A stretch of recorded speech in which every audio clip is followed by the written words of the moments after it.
Hi there, and welcome to a special bonus episode of Self-Inflicted Oral Nostalgia, the Guided by Voices podcast. My name is Jeff Gomez, and I recently talked with Scat Records founder Robert Griffin. We discussed GBV, Scat, and the role he played in the making of an indie rock masterpiece. I am, of course, talking about 1994's B-1000. It was a wide-ranging and informative discussion, and I thank him profusely for his time. Visit scatrecords.com to order some amazing GBV releases on vinyl and CD. And now, here's our conversation. Cool. Okay, so I am talking with Scat Records label founder Robert Griffin. How are you doing today? Very well, thank you. So I want to go back to 1992 for a second and talk about your introduction to the band. What did you think when you first heard GBV? What were your impressions? I couldn't believe it. From note one of Propeller, which was the first thing I heard, is like, oh my God, this is the shit. I played that record so many times in the first 3 days. It had been years since I had listened to a record like that. So and what I was just instantly converted. And what do you think drew you in? What about that record? What about their sound? It was, I think, that they were pulling from so many different directions, but also production-wise, just that record just really, it sounded great loud. Yeah. And it's so anthemic and well-sequenced, but varied, and in spots even totally strange. And, you know, there wasn't one part of it I didn't love. Sure. And then how did you go from being a fan to wanting to get involved with them? Like, did you just know, wow, I've got to sign these guys? Or was it more of like a, hey, let's put out an EP and just kind of see what happens? It was the latter, to be honest, because I had already put out a decent number of records and had learned to not get too gung-ho too fast. But I was really excited about the band, so I got in touch immediately, although I had had the record, in fairness, been sitting around for 3 weeks because it's deluged with promos between doing a fanzine and running a distributorship as well as the label. Sure. So, I mean, 30, 40 records a week was typical. Wow. Anyway, I wrote to Bob and he was psyched, and I think within 1 week he delivered the master cassette for the Grand Hour. So when you signed to them, did you have any sort of contract? Was it a handshake deal? Was it just kind of like a, hey, let's put it out kind of thing, or was it more formal than that? It was initially sort of a handshake deal, but I believe either shortly before or after the release of Vampire and Titus, we got it all down in writing just so everything would be cool. Okay. So that I know when you received that the cassette of Vampire and Titus, you're sort of taken aback. It was the band's most lo-fi record, and though finally it clicked for you, did you ever consider saying to Bob, I think you should redo these songs? Is this really the way that that's supposed to sound? Actually, no, and I'm not shy about that kind of thing. It was a surprise at first, but I wouldn't say I disliked it. I was definitely taken aback by it. Not just the lo-fi-ness, but with Bob playing the drums, you know, there wasn't the same sort of arena rock vibe as Propeller, so it was quite a departure. But I think the moment for that record, with me, like really getting it, was probably the third or fourth listen in. I was staying with my girlfriend for a couple months, and she only had a tub, and I would take the boombox in there and play the Vampire and Titus tape, and something about the acoustics in that room in association with recording techniques, it was like, okay, this is really weird, but there are songs here, and I can't think of anything else that sounds like this. Like, yeah, you know, let's do it. Let's put it out. So that's a good way that people should probably listen to that record, is in the tub on a boombox. Absolutely. And that record's now considered a classic. Do you feel vindicated that you kept it the way it was? Were you even though you got it, were you nervous about sending it out in the world, like maybe other people wouldn't get it the way that you did? I wasn't, because there was really, you know, almost immediately with the release of the Grand Hour, there was a whole lot of support, especially from, you know, God, I don't know what awful term I can use for, movers and shakers, hipsters, or whatever, Sure. but people from the Beastie Boys and Sonic Youth getting behind a 7-inch, people are going to notice. So immediately in New York City, there was an acceptance of the band and a lot of enthusiasm. And then what do you think So about... I knew we were going to sell some, Uh-huh. but the funny thing about Vampire and Titus is that was a point where my label was starting to do well, and I really didn't have the funds to do these several albums that I had promised to do. So I entered into a pretty short-term agreement with Caroline Records to release my band Prison Shakes, The Roaring Third, and My Dad Is Dead's Out of Sight, Out of Mind. Mm-hmm. And I also approached them with Vampire and Titus, which I thought was like, okay, of these 3 records, this is the one that's probably going to sell the most. Uh-huh. And they passed on Vampire and Titus, but they took the other 2. Wow. So I was like, oh, okay, but I've got to find a way to get this record out. So fortunately, the singer of my band worked for a friend of his, this couple that had some money and were a few years older, and I basically jived them into investing $8,000 into the label, and I got Vampire and Titus out. Oh, wow, that's amazing. Because you were still kind of a young guy, right? I mean, Pollard was, I think, 36, and you were 27. You were still kind of late 20s at the time, weren't you? Let's see. We're talking 93. Yeah, 27. Okay. 26 during half of the year, 27 during the other half. Sure. And so, I know that the response among, as you said, sort of the hipsters was pretty immediate. And you had, Thurston Moore and Matt Sweeney and stuff. But how about like mainstream publications, like Entertainment Weekly magazine gave Vampire and Titus an A+. Like, that's kind of nuts. Yeah. Well, part of the reason I needed $8,000 was I wanted to hire a good publicity crew, because being a touring musician myself, I couldn't be there 24/7 to get people to pay attention or follow up on things. So we hired this really cool indie publicity company. God, what were they called? But it's Vicky and Dan Makta. 230 Publicity. Okay. Was the name. But anyway, they were very connected, had worked in various aspects of the independent music industry for a few years, and were very cool people and only represented shit that was cool. So they were a believable publicity agency, which was part of their success. Anyway, I hired them, so that's how shit like Reviews and Entertainment Weekly happened. Well, they did a great job too, because that's, I think, just getting the record out, and again, it's not necessarily an easy sell. So going into B1000, I know you worked with the band a bit on the track list. One other point to that. Sure, yeah. I would also say that, there was the whole hipster thing, but like I said, I was also doing distribution at the time, and we were selling to maybe 50 or 60 record stores around the country. Mm-hmm. But I would say at least half of those were like the record store in that town. Okay. And there was also total groundswell support from people on that front, and them turning people who walked into the store onto this crazy new band Guided by Voices. And it was a really, organic kind of thing. Like just about anybody with taste who heard this shit knew it was brilliant. Sure. So then going into B1000, you started to work a little bit more with the band, right? Kind of like on selecting the songs. Why did you... That wasn't on purpose. Okay. That just happened. Bob had gone through 6 versions of the album, all of which I would have released as is. But then he sent a 7th one, and I couldn't tell you offhand which songs were left off. Mm-hmm. But it was very much focused on shambling, first take, make it up as we go along versions of the songs. Sure. Like it could totally pass for a Nightwalker album. Sure. And I was just aghast. Like, okay, this album has gone through all these different versions, and they're all, really cool in their own way. And along the way, there are at least 12, 13 completely insanely brilliant songs. Mm-hmm. And hardly any of them are on here.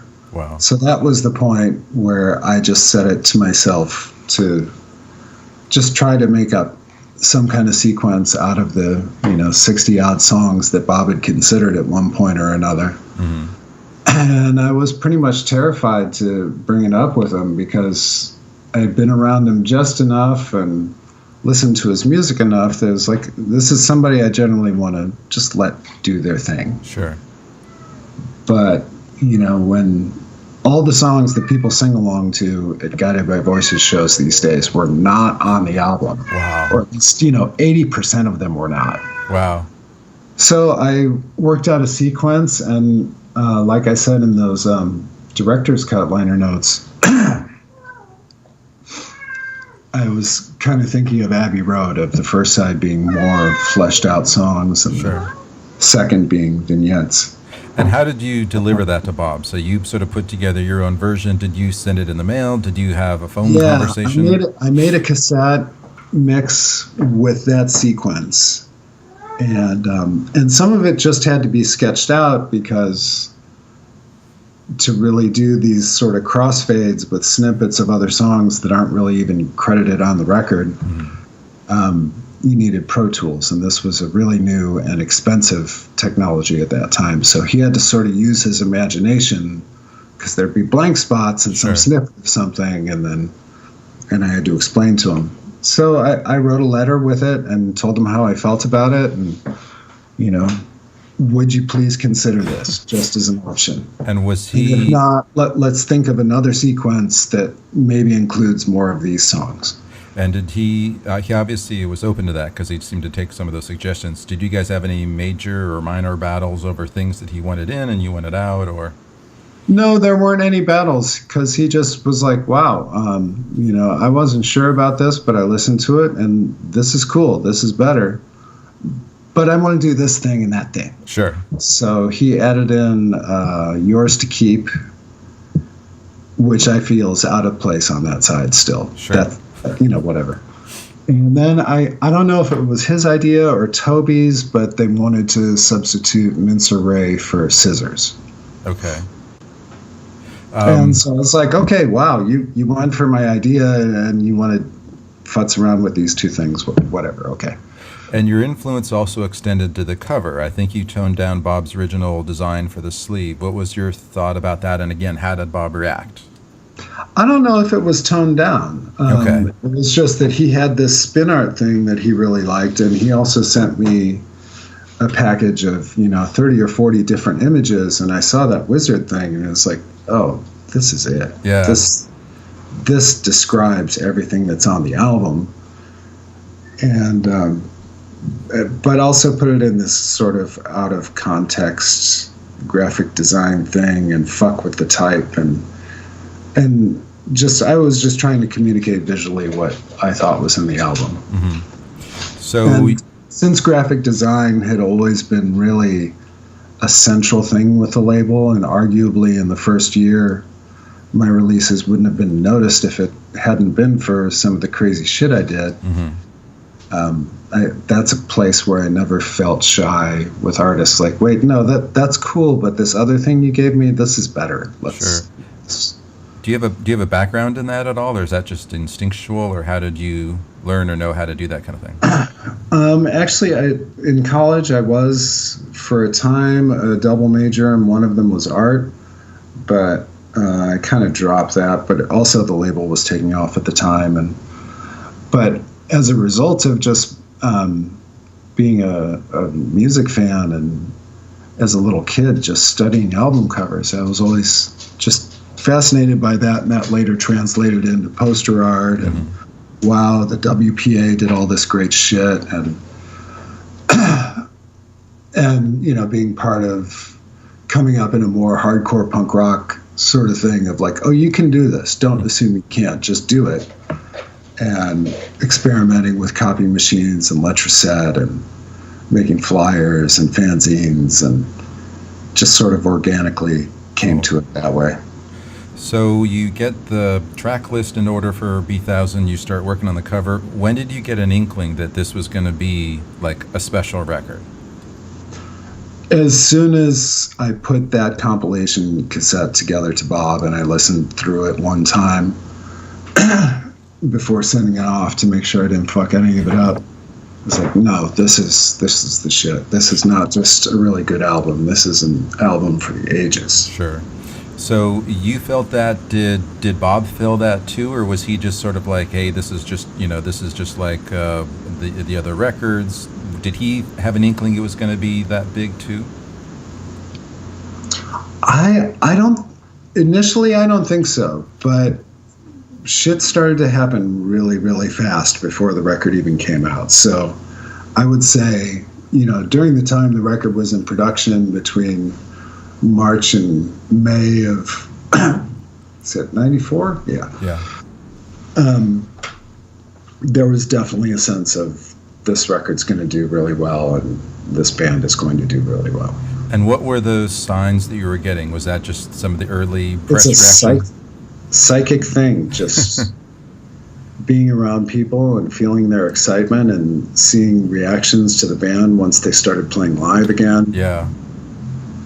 I mean, probably that would be the moment. The first time I saw them play live, which was also the first time they played in 5 or 6 years, I think. And they were, very Ramones, like 1, 2, 3, 4, no banner, boom, boom, boom, hit after hit, and the electricity in that room was insane. There are only, maybe 2 or 3 other times in my life I felt something like that at a rock show. Yeah, so let's talk about that. From that point on, it's like, yeah, people thought Vampire and Titus was cool and the Grand Hour was awesome, but when they played that show at CBGB's, it's like, oh, they're a rock band. Yeah. And then you encouraged them to do that, right? So Bob wasn't too into that. I understand that was a CMJ, a music showcase thing, and you said it cajoled him into that. Well, he was, I think, feeling shy and probably intimidated by playing in front of, a New York audience too. I mean, they are from Dayton, so it's not exactly a metropolis. Sure, and they hadn't liked them much in Dayton, so why would they like them in New York? Right. I think it became clear to them pretty quick that they were liked. And then once you got on the road with them, how were they once they sort of got their chops or had a couple of, shows underneath their belts? Did this something that you could see that they enjoyed to do?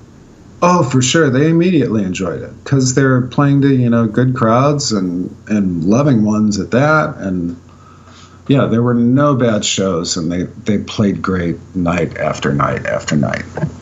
Awesome. So B1000 comes out. When did you start to see the response in terms of like sales and things like that? Was it pretty fast? Was it kind of a slow build? No, it did really well out of the gate and then just kept selling. Okay. And then at the time, what did that do for Scat, the label? What did that do for you personally? Oh, wow. That took a really long time because it was done through Matador, and they had also just ponied up with WIA.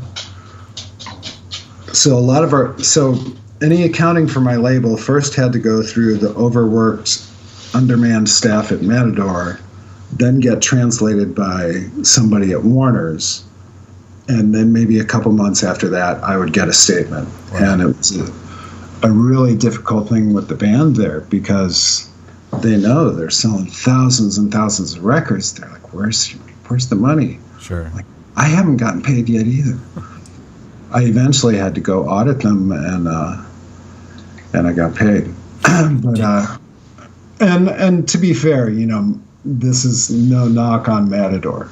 I'm not, saying they fucked me because they totally made good. Mm-hmm. But they just, shit was taking off for them too, and then they took on my label as well, and it was just too much. Sure. So after the record came out, they had the I Am a Scientist. Oh, but I didn't really answer your question. Point is it did eventually change my life. Okay. But it took a while, and just finding out basic information, like how many have we sold so far? How many have you pressed? I couldn't get answers to those questions. Okay. Nobody could answer those questions, literally. Endless phone calls, letters. I had to get an attorney, but anyway, For me, I left Cleveland. I had been wanting to for a while. I had accumulated some debts from my distribution business, almost $20,000 worth. Wow. And I was able to pay all those off, and I still had a couple grand left over. And I was like, okay, that's enough for security deposit, first month's rent, moving van. Where am I going to go? Uh-huh. So I left. And how did you I think you ended up in St. Louis, right? That's right. How did you determine that that's where you wanted to be? Well, I met a girl here, and I'm still married to her. There you go. That's a success So story. it wasn't a bad move. No. So then the I Am a Scientist EP, the title song was re-recorded. What was sort of the reason or the story behind that? Oh, okay. That's well, Andy Chernoff, principal songwriter, bass player in the Dictators. He produced my band's album, The Roaring Third, and he was really hot to record Guided by Voices. He was digging, I gave him tapes and stuff, and he was totally into it. And meanwhile, Bob's a lover of all sorts of rock and you name it, and hey, you want to go record with this fucking rock and roll icon? And yeah, they're up for it. So they recorded that and a few takes of it. I think there are 3 takes of I'm a Scientist and a couple versions of My Valuable Hunting Knife, which I definitely prefer that version to the Alien Lanes one myself. And that's the way they were playing. But I was used to it that's how they were playing it on tour, Sure. But I guess Bob had always envisioned it as more of a Devo sort of inspired thing. Was there any, to have like a producer like that who had more of a punk or rock background, they didn't want to do something a little rockier, a little faster, like, a Shocker and Gloomtown kind of fast thing? No, I never thought about it that way so much as, I'm a Scientist was a standout track. I think Andy expressed interest in recording it. And I was also into the idea of it just being a 2-song single with those 2 tracks. Like, I thought that would be a departure, an interesting thing. But no, those are all pretty much live recordings. I don't think there was there were no overdubs. Mm-hmm. So it was mixed separately, not live, but everything was recorded live, and I think he was just trying to capture the band how they sounded in performance. Sure. And then tell me about the making of the video. What did you what sort of prompted you saying I want to get a video for these guys, and then the making? Oh, I didn't. I had nothing at all to do with that. Okay. Banks Tarver was a fan of the band and a filmmaker, and he just, was so enthused he made a video. And is this okay? Sure. And I think somehow he wound up, I did agree to pay him some money. I think Matador may have kicked in some money for that too. I don't recall specifically. Okay. But it just happened. And could you believe then that video actually got played on MTV? It was on 120 Minutes. It made the rounds. It was must have been big exposure for the band at the time. Huge. Absolutely. Definitely. It was I wouldn't say it was a shocker, though, because there was just already so much momentum, and they were just the band that people were talking about. Sure. And then what are your thoughts on the Breeders becoming such fans? Their cover of Shocker and Gloomtown must have been a big help in raising the band's profile, especially when they made a video of that as well. I don't know. Honestly, I kind of see that more the other way around. Really? I see that more as the Breeders, like, glomming on to Guided by Voices. I think, and it's been said that Bob... I'm sure it helped the band, no doubt, but I also think, I think there was some ass-kissing going on there. Okay. So, to my mind, the year B-1000 came out in 1994 was the band's, biggest year. They released a ton of material on a bunch of different labels and got a ton of press. Did any of that rub you the wrong way? Like, hey, you're my band. Why are you releasing all these EPs and split singles and all these other labels? It was a point of contention somewhat, but basically that was the compromise, because at first there was the possibility of other LPs, and that I was adamantly against. But, hey, you want to do a 7-inch with this guy, that guy, and the other guy? Sure, go ahead. You've got the songs. They just come out of you, so why not? Would he even check with you first, or would you like... Oh, yeah, always. Okay. He was very cool about it. Okay. And then what was your relationship with him like at the time? Are these phone calls, are these letters? Because Phone calls at this point, yeah. Okay. We were talking a couple times a week. Okay. And were all your relations with the rest of the band through Bob, or did they have a manager? Did you know Toby well, or Mitch, or any of these guys? I got to know him somewhat when we traveled together on the Insects of Rock tour, and they were definitely interesting and fun guys, no doubt about it. A lot of very different personalities there, but all entertaining or cool in their own way. Sure. And even though Bob and the band's story was pretty irresistible, you got this 4th grade teacher who's married with kids, who's got a suitcase full of songs. Were you surprised by all the press they eventually received? They were on MTV News. There was countless news articles about them. If you had asked me a year before it happened, I would have said, yes, oh my God, I can't believe that. That's never going to happen. But in the moment of it happening, it seemed very natural. Uh-huh. Like, yeah. This is the band. Sure. Of course, this is happening. So B1000 comes out. It's getting great reviews. Were you thinking about a follow-up? Were you making more plans with the band? What happened in terms of maybe putting out their next record? Well, because of this huge groundswell, everyone was interested in Guided by Voices, including lots of majors. Yep. And I think Bob was really tempted by a deal with Warner's, because they had a good A&R guy who was as much of a record freak as Bob was. So yeah, Jeffrey Weiss. Exactly.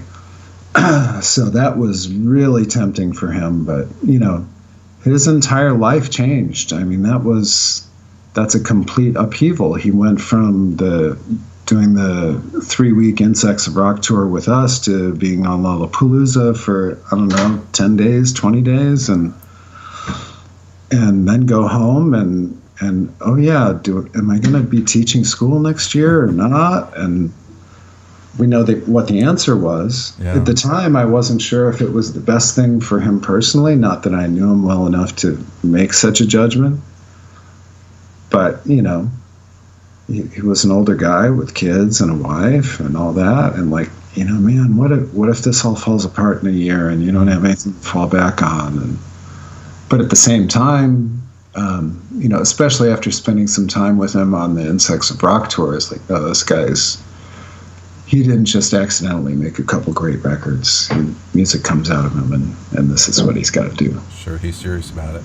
So yeah, and no regrets today. I mean, he's living the dream. When you're a 17-year-old practicing in your room or writing songs or whatever, the fantasy is that, I'll wake up every day and I'll write some songs and maybe make some collages. And sometimes I go on tour and make lots of money and everybody sings my songs. And it's the fantasy. Yeah. He's living it. So, yeah, no regrets. That's real. So you were connected to Matador at the time through a P&D deal. So was it awkward when GBV signed to them? Was that sort of like, your girlfriend breaks up with you and dates your best friend? A little bit. And Alien Lanes might have been a slightly different record if it had been released on Scat. But at the same time, I also felt that even though I was enjoying a lot of success through them and even through some of the other bands on the label, that how big they were getting was really beyond me. And, if that's what Bob wanted to do, I wasn't going to say no. Sure. I wasn't a dick about it. Sure. And the band was very cool about it. Matador was very cool about it. I had to deal with them as well, but they had more staff, and they were a great label, and that's what Bob had decided on after, God knows, a plethora of options. Yeah. So, yeah, I'm not going to stand in the way. So they signed to Matador. What are your thoughts about what Matador did with the band? I don't know that Matador did anything with the band. I think Bob made lots of decisions, and maybe there was some pressure towards certain things. I mean, probably with Under the Bushes a lot. I wish they had done the Power of Suck instead. Mm-hmm. I think it would have been fucking epic and the perfect album for them to make at that point in their career. If they had stayed on my label long term and my choice had been, okay, they want to go to a bigger label, I need to hire 5 guys to take care of Guided by Voices and keep them. Sure. That was an option. But also I think Bob was enjoying his success and would enjoy the company of a lot of the artists on Matador. Such a big stable and a lot of really great shit. Sure. After that, did you ever try to release anything else new from Bob or the band? And if not, why did you sort of never pursue doing something else with them? I definitely left the door open, but, once Bob was able to start doing the Fading Captain series, he had an outlet of his own. He didn't really have a reason to approach me. He didn't need any help putting out records. Sure. And how's the relationship today with Bob? Do you guys ever talk? No, we don't on the phone or anything. When they play, I always visit for a while, and it's always great to see him, and we have some laughs and a few beers. But I think Bob's a pretty private kind of guy, so I just sort of respect that. I mean, I'm here. He's welcome at my house anytime. Have you? I think Bob enjoys having managers and people who can say no for him because he personally cannot. Yeah. Because he's a gregarious, loving kind of dude. So he can't say no. He needs to pay somebody to do that for him. Have you followed the career of the band at all or kept up with his releases or other bands since the 90s? I have off and on. I go through, because he is so prolific, I'll have a couple years where I don't pay attention, and then I pay very close attention for another 3 or 4 years and catch up on what I missed. Sure. And I've vacillated through those cycles a few times over the last 20-odd years. Sure. But there's a whole lot to love. Yeah, it'll be really... I hope I live long enough to see what people make of his work 20 or 30 years from now. And so what do you think of that prolific nature? I mean, you've got it from the point of view of a fellow musician and creative person, but then as the guy at the label trying to release these records and get press, what's, your view of what he does and at the rate and frequency that he does it? Well, there are definitely a lot of different ways to look at that.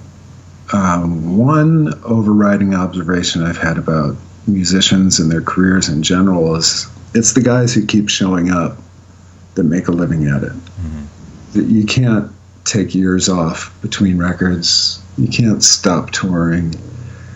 This is your job. You go out and play. You make a record every year. Mm-hmm.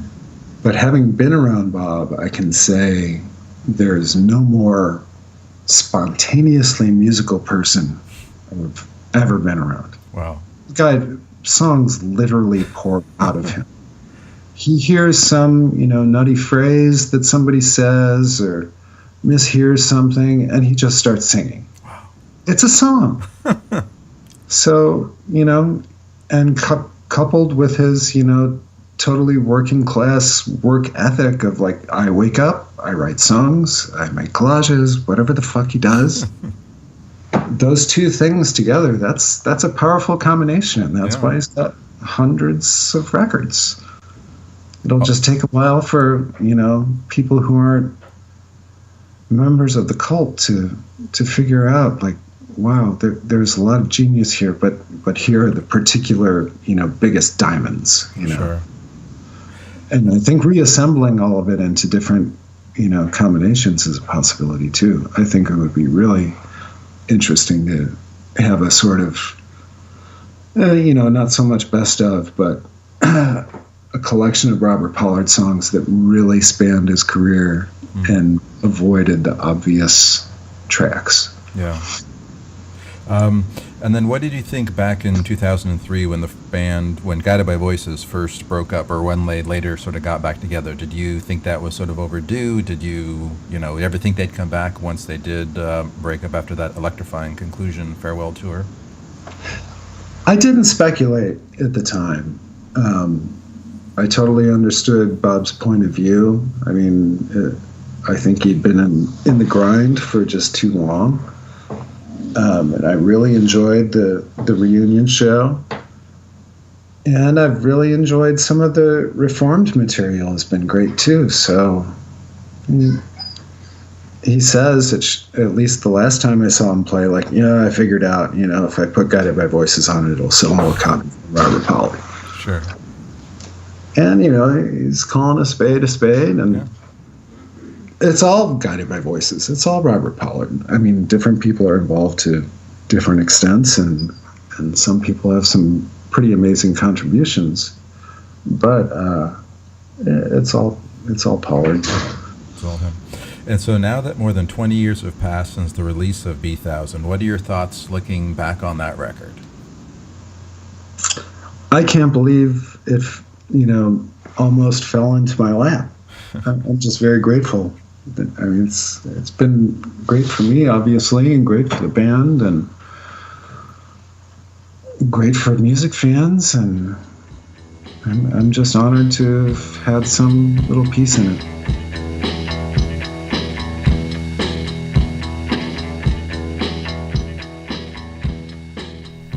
That's it. Thanks for listening. Visit everygbvlp.com for past episodes or to subscribe to future episodes. And be sure to check out scatrecords.com. Thanks a lot.